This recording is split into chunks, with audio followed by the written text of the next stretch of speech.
नमस्कार, मैं हूं सत्यपाल और आप देख रहे हैं CWB हिंदी न्यूज। शक संवत 1947 विक्रम संवत 2082 आज वैशाख मास के शुक्ल पक्ष की नवमी तिथि और दिन मंगलवार है। तदनुसार अंग्रेजी तारीख 6 मई सन 2025 नवमी तिथि आज सुबह 8:39 तक रहेगी। उसके बाद 10वीं तिथि लग जाएगी। राष्ट्रीय नर्स दिवस आज यानी 6 मई को मनाया जाता है। इस दिन हम सभी नर्सों के योगदान और प्रतिबद्धताओं के बारे में जागरूकता बढ़ाते हैं और समाज में नर्सों की महत्वपूर्ण भूमिका को स्वीकार करते हैं। आज यानी 6 मई विश्व अस्थमा दिवस मनाया जा रहा है। हर साल मई महीने के पहले मंगलवार को विश्व अस्थमा दिवस मनाया जाता है। इस दिन का उद्देश्य है दुनिया भर में अस्थमा को लेकर लोगों के बीच जागरूकता फैलाना। सही जानकारी से कई जिंदगियों को बेहतर बनाया जा सकता है और यही सोच इस दिन के पीछे छुपी हुई है। सबसे पहले आज की सुर्खियां। कई राज्यों में 7 मई को सिविल डिफेंस मॉक ड्रिल, हमले के दौरान खुद को बचाने की ट्रेनिंग दी जाएगी। हरियाणा कैबिनेट के फैसले, सीएम बोले अग्निवीरों के परिवारों को 1 करोड़ देंगे, कलाकारों को 7 से 10 हजार रुपए पेंशन मिलेगी। हरियाणा के विभिन्न जिलों में बनेगी औद्योगिक टाउनशिप, युवाओं को मिलेंगे रोजगार के मौके। हरियाणा पंजाब जल विवाद पर पूर्व सीएम भूपेंद्र सिंह हुड्डा बोले बीबीएमबी को हाईकोर्ट जाने की जरूरत नहीं, केंद्र जिम्मेदारी निभाए, सरकार की पैरवी कमजोर। हरियाणा के इस शहर में मुंबई की तर्ज पर दौड़ेगी डबल डेकर बसें, इन रूटों पर होगी संचालित। हरियाणा कांग्रेस के पूर्व एमएलए धर्म सिंह छोक्कर को दिल्ली के 5 स्टार सांग्रीला होटल से गिरफ्तार किया। ईडी ने टहलते वक्त पकड़ा। 1500 करोड़ रुपए के मनी लॉन्ड्रिंग केस में तलाश थी। दिल्ली से वाया गुरुग्राम होते हुए राजस्थान तक दौड़ेगी नमो भारत ट्रेन, इन जगहों पर बनने जा रहे हैं स्टेशन। सरकारी नौकरी अपडेट, बैंक ऑफ बड़ौदा में 500 पदों पर निकली भर्ती, 10वीं पास को मौका, SC ST और महिलाओं को फीस में मिलेगी छूट। चीन पर टैरिफ को लेकर ट्रंप का यू टर्न, कहा उसकी अर्थव्यवस्था संकट में। 20 दिन पहले यूएस ने 145% तो चीन ने 125% टैरिफ लगाया था। और इंटरनेशनल एयरलाइंस ने पाकिस्तानी एयर स्पेस से दूरी बनाई। भारत पाक तनाव का असर, लुफ्तांसा और ब्रिटिश एयरवेज जैसी एयरलाइंस ने फ्लाइट रूट बदला। और अब खबरें विस्तार से। मई के महीने की शुरुआत से हरियाणा में मौसम लगातार खुशनुमा बना हुआ है। अप्रैल के महीने में जहां लोगों को चिलचिलाती धूप का सामना करना पड़ रहा था, वहीं मई के महीने से ही लोगों को गर्मी से राहत मिलती नजर आई है। आंधी तूफान से कुछ परेशानी जरूर हुई है, लेकिन फिर भी खुशनुमा मौसम से लोगों को कुछ राहत जरूर मिली है। मौसम विभाग का कहना है कि आने वाले कुछ दिनों तक इसी प्रकार का मौसम बना रहेगा। मौसम विभाग का कहना है कि 7 मई तक इसी प्रकार का मौसम बना रहेगा। इस दौरान ज्यादातर जिलों में आंधी के साथ तेज बरसात की संभावना बनी हुई है। बरसात के कारण तापमान में गिरावट दर्ज हुई है। विभाग द्वारा दी गई जानकारी के अनुसार आज यानी 6 मई को सिरसा, फतेहाबाद, जींद, हिसार, पंचकुला, अंबाला, यमुनानगर, कुरुक्षेत्र, करनाल और कैथल में बरसात की संभावना जताई गई है। मौसम में आज बदलाव से तापमान में गिरावट दर्ज की जाएगी। जिला आयुष समिति पंचकुला द्वारा योगा इंस्ट्रक्टर के पदों पर भर्ती के लिए आवेदन आमंत्रित किए गए हैं। जो भी उम्मीदवार इन पदों के लिए इच्छुक हैं, वे अपने आवेदन भेज सकते हैं। आपको बता दें कि ये भर्ती अनुबंध आधार पर होने जा रही है। महिला व पुरुष दोनों वर्गों के उम्मीदवार अपने आवेदन भेज सकते हैं। इन पदों के लिए उम्मीदवार 12वीं पास और yoga wellness instructor course pass होने चाहिए। आवेदकों को कोई भी आवेदन शुल्क जमा नहीं करना होगा। न्यूनतम आयु 18 वर्ष और अधिकतम आयु 42 वर्ष तय की गई है। आवेदन करने की आखिरी तारीख 15 मई 2025 है, जो कि शाम 5 बजे तक रहेगी। सैलरी 8,000 रुपए पर मंथ मिलेगी। इन पदों के लिए उम्मीदवारों को ऑफलाइन माध्यम से आवेदन करने होंगे। पाकिस्तान से तनाव के बीच केंद्र सरकार ने कई राज्यों से 7 मई को मॉक ड्रिल करने के लिए कहा है। इसमें नागरिकों को हमले के दौरान खुद को बचाने की ट्रेनिंग दी जाएगी। यह इसलिए किया जा रहा है ताकि युद्ध की स्थिति में लोगों की सुरक्षा सुनिश्चित की जा सके। देश में पिछली बार ऐसी मॉक ड्रिल साल 1971 में हुई थी। तब भारत और पाकिस्तान के बीच युद्ध हुआ था। यह मॉक ड्रिल युद्ध के दौरान हुई थी। हालांकि रविवार सोमवार रात पंजाब के फिरोजपुर छावनी में ब्लैकआउट प्रैक्टिस की गई। इस दौरान गाँव और मोहल्लों में रात 9 बजे से लेकर 9:30 बजे तक बिजली बंद रही। सरकार के मुताबिक मॉक ड्रिल के दौरान इन बातों जोर दिया जाएगा, जैसे कि हवाई हमले के अलर्ट के वक्त सायरन बजाना, हमलों के वक्त नागरिक, छात्रों आदि को खुद की सुरक्षा के लिए ट्रेनिंग देना, हमले के वक्त ब्लैकआउट करना, महत्वपूर्ण संयंत्रों या संस्थाओं को हमले के वक्त छिपाना, लोगों से जगह खाली कराना या निकालने की प्लानिंग करना और उसका अभ्यास करना। इस मॉक ड्रिल का मकसद लोगों को किसी भी आपात स्थिति के लिए तैयार करना है। इससे पहले प्रधानमंत्री श्री नरेंद्र मोदी ने सोमवार को रक्षा सचिव राजेश कुमार सिंह से मुलाकात की। वहीं पिछले दिनों वे air chief marshal AP Singh और नेवी चीफ दिनेश कुमार त्रिपाठी से भी मिल चुके हैं। मीडिया रिपोर्ट्स के मुताबिक वायुसेना प्रमुख ने प्रधानमंत्री नरेंद्र मोदी को युद्ध की तैयारियों की जानकारी दी। रविवार की इस मीटिंग में बताया गया कि एयरफोर्स हर हालात से निपटने के लिए तैयार है। पश्चिमी सीमा पर डिफेंस नेटवर्क भी पूरी तरह से एक्टिव है और राफेल भी तैयार है।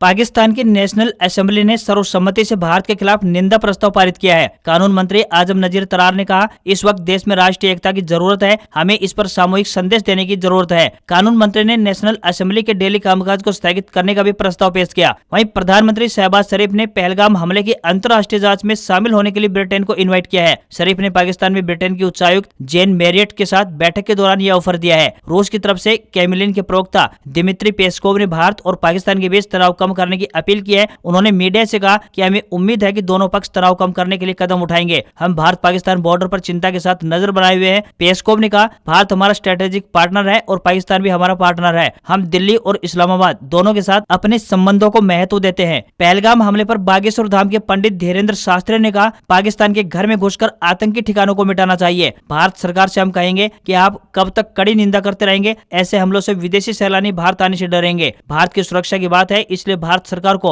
उनके घर में घुसकर जवाब देना चाहिए। चीन के राजदूत जियांग झाइडोंग ने इस्लामाबाद में पाकिस्तान के राष्ट्रपति आसिफ अली जरदारी से मुलाकात की है। बातचीत में हाल ही की घटनाओं और भारत के बयानों पर चिंता जताई गई। चीनी राजदूत ने पाकिस्तान को भरोसा दिलाया कि चीन हर मुश्किल घड़ी में उसके साथ खड़ा है और दोनों देशों की दोस्ती लोहे जैसी मजबूत है। वहीं विदेश मंत्रालय के प्रवक्ता रणधीर जायसवाल ने कहा, रूसी राष्ट्रपति व्लादिमीर पुतिन ने प्रधानमंत्री श्री नरेंद्र मोदी को फोन किया और पहलगाम में हुए आतंकी हमले की निंदा की। उन्होंने निर्दोष लोगों की मौत पर संवेदना व्यक्त की और आतंकवाद के खिलाफ लड़ाई में भारत को पूरा समर्थन देने की बात कही है। पूर्व प्रधानमंत्री और जेडीएस नेता एचडी देवगौड़ा ने कहा कि कश्मीर में पर्यटकों की हत्या करने वाले आतंकियों पर प्रधानमंत्री ने सख्त फैसला लिया है। उन्होंने सेना को पूरी छूट दी है। हम आतंकवाद के खत्म करने के हर कदम में पीएम के साथ हैं। हरियाणा में सीएम नायब सिंह सैनी की अध्यक्षता में सोमवार को कैबिनेट मीटिंग हुई। इसमें कुल 24 एजेंडे रखे गए। इनमें से 22 एजेंडों को मंजूरी दी गई। सीएम सैनी ने कहा कि अब अग्निवीरों को भी युद्ध में शहीद हुए सैनिकों की तर्ज पर 1 करोड़ रुपए की अनुग्रह राशि दी जाएगी। पहलगाम आतंकी हमले में शहीद हुए नेवी के लेफ्टिनेंट विनय नरवाल के परिवार को 50 लाख रुपए और सरकारी नौकरी देने को मंजूरी दी गई है। सैनी ने कहा कि सरकार ने प्रदेश में लोक कलाकारों को आर्थिक सहायता देने का भी फैसला किया है। इसके लिए पंडित लक्ष्मीचंद कलाकार सामाजिक सम्मान योजना को मंजूरी दी गई है। इस योजना के तहत 60 वर्ष की आयु और 20 वर्ष का अनुभव रखने वाले कलाकारों को मासिक सहायता दी जाएगी। परिवार पहचान पत्र में जिन कलाकारों की आय 1,80,000 रुपए तक है, उन कलाकारों को 10,000 रुपए का मासिक मानदेय मिलेगा। जिन कलाकारों की आय 1,80,000 रुपए से लेकर 3 लाख रुपए के बीच है, उन कलाकारों को 7,000 रुपए मासिक मानदेय दिया जाएगा। मीटिंग में नई आबकारी नीति को भी मंजूरी दी गई। नीति के तहत दुकानों की संख्या में कोई बदलाव नहीं किया गया है। पहले की तरह 2400 दुकानें आवंटित की जाएंगी। 1200 जोन ही होंगे। बस स्टैंड, स्कूल, कॉलेज, धार्मिक स्थान आदि से ठेकों की दूरी 150 मीटर करने का फैसला लिया गया है। बता दें कि इससे पहले यह दूरी 75 मीटर हुआ करती थी। सीएम ने बताया कि इस नीति में यह भी प्रावधान किया गया है कि नेशनल हाईवे तथा स्टेट हाईवे से सीधे तौर पर कोई भी ठेका दिखना नहीं चाहिए। कोई भी विज्ञापन या फिर साइन बोर्ड मिला तो पहली बार में 1 लाख रुपए, दूसरी बार में 2 लाख रुपए और तीसरी बार में 3 लाख रुपए का जुर्माना लगाया जाएगा। इसके बाद उसका लाइसेंस रद्द कर दिया जाएगा। साथ ही 500 से कम आबादी वाले गाँव में एक भी ठेका नहीं खोला जाएगा। मीटिंग में नई गौशालाओं की भूमि की खरीद या फिर बिक्री के लिए डीड दस्तावेजों पर लगने वाले स्टाम्प शुल्क से छूट देने का भी फैसला लिया है। साथ ही पंजीकृत गौशाला की भूमि का व्यक्तिगत कार्यों और व्यावसायिक उद्देश्य के लिए उपयोग नहीं किया जा सकेगा। मीटिंग में हरियाणा को आर्टिफिशियल इंटेलिजेंस यानी एआई हब बनाने के लिए एआई विकास परियोजना को भी मंजूरी दी गई है।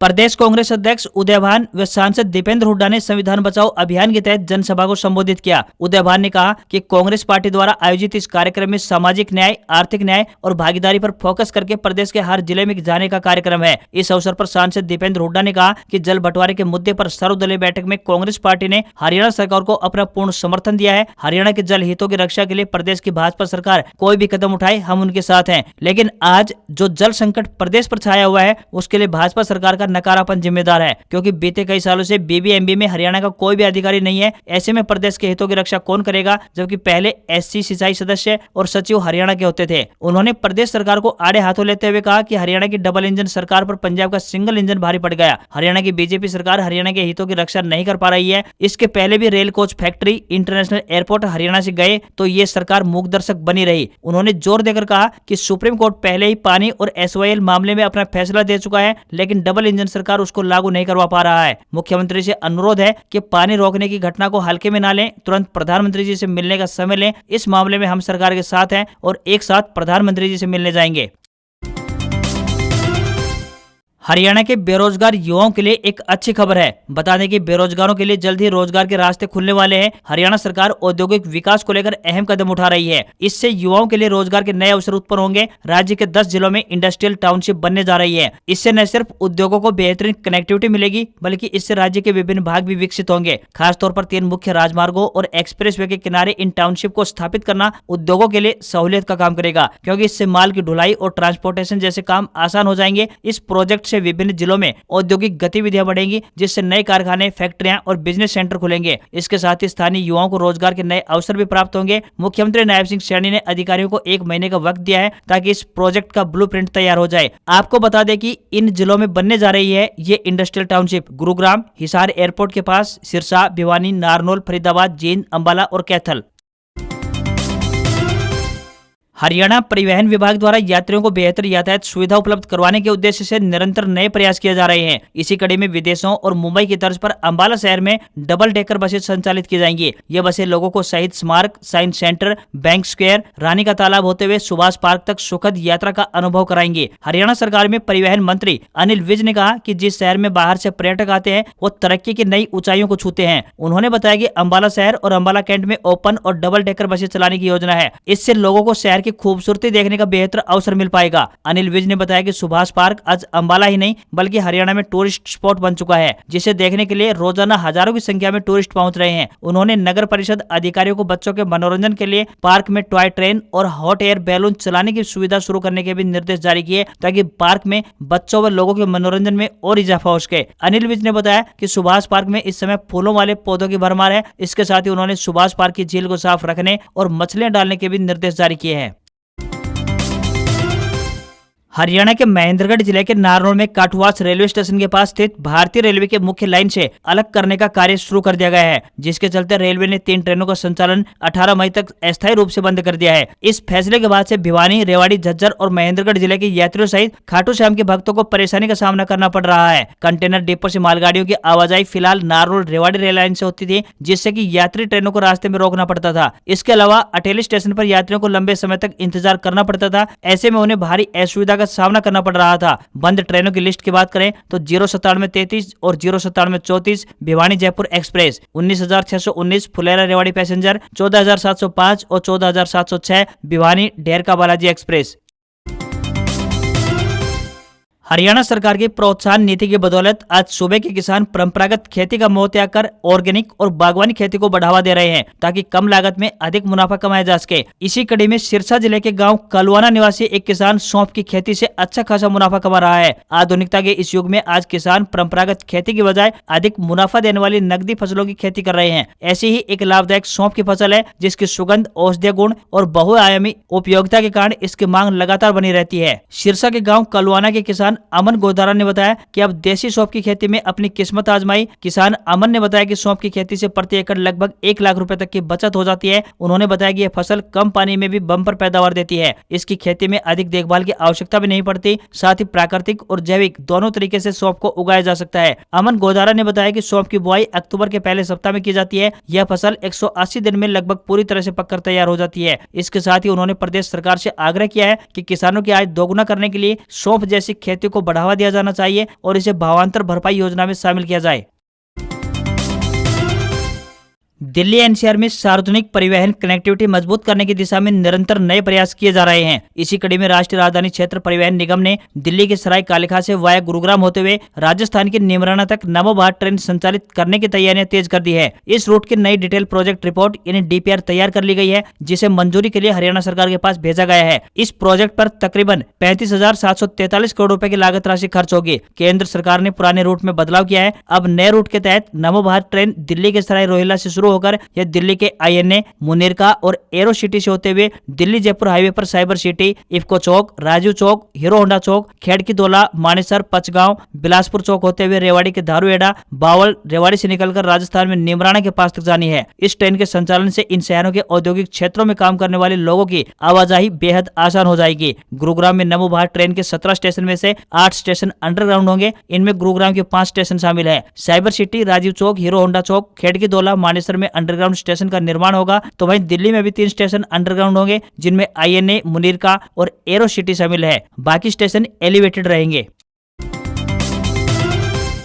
हरियाणा और पंजाब के बीच चल रहे विवाद के बीच पूर्व सीएम भूपेंद्र सिंह हुड्डा ने कहा कि बीबीएमबी को हाईकोर्ट में याचिका लगाने की जरूरत नहीं थी। ये केंद्र सरकार का प्रोजेक्ट है। इस मामले में केंद्र सरकार को अपनी जिम्मेदारी निभानी चाहिए। पंजाब सरकार का ये कदम असंवैधानिक है, अस्वीकार्य है और अप्रजातांत्रिक है। पंजाब में आम आदमी पार्टी यानी आपकी सरकार सिर्फ चुनाव को देखते हुए ये कर रही है। भाखड़ा डैम पर पंजाब पुलिस के कब्जे को लेकर पूर्व सीएम भूपेंद्र सिंह हुड्डा ने कहा कि ये केंद्र की प्रॉपर्टी है, राज्य सरकार की नहीं। केंद्र को तत्काल रूप से डैम की सुरक्षा पर सीआईएसएफ जवानों को जिम्मेदारी देनी चाहिए। पूर्व सीएम ने कहा कि हमारे समय में कभी भी 8,500 या फिर 9,000 क्यूसेक से कम पानी नहीं मिला है। हरियाणा को भी चाहिए पंजाब सरकार की तरह इस मामले को लेकर तुरंत विधानसभा का विशेष सत्र बुलाए। उन्होंने बताया कि हरियाणा के मुख्यमंत्री नायब सिंह सैनी ने आश्वासन दिया है कि जल्द ही विधानसभा सत्र बुलाएंगे। पानी के मामले में सभी दल एक साथ हैं, लेकिन अभी हम सब सरकार पर निर्भर हैं। भूपेंद्र सिंह हुड्डा ने कहा कि एसवाईएल मामले में भी सुप्रीम कोर्ट अपनी स्थिति स्पष्ट कर चुका है। अब केंद्र सरकार को चाहिए एसवाईएल की नहर भी खुदवाई जाए।